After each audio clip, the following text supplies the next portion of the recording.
Des projets sont en cours pour développer le réseau routier au Niger. Le gouvernement a approuvé 5 nouveaux contrats pour la construction de routes rurales. Les nouvelles infrastructures sont destinées à renforcer l'accessibilité de plusieurs localités rurales de la région de Tahoua, située au nord-est, et de Tillabéri, au sud-ouest du pays.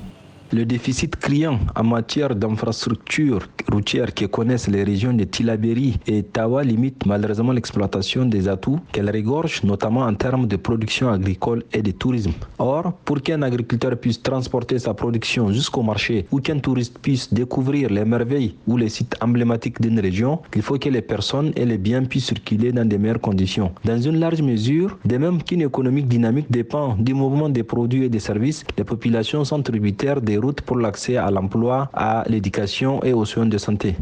Dans la localité de Tahoua, il s'agira de la construction et de la réhabilitation de 236 km de routes rurales pour un coût d'environ 19 millions de dollars. Ce projet a un délai d'exécution de 30 mois. Pour ce qui est de la région de Tillabéri, les travaux portent sur la construction d'un linéaire total de 198 km attribué à 3 entreprises locales de génie civil pour un délai de réalisation de 22 mois.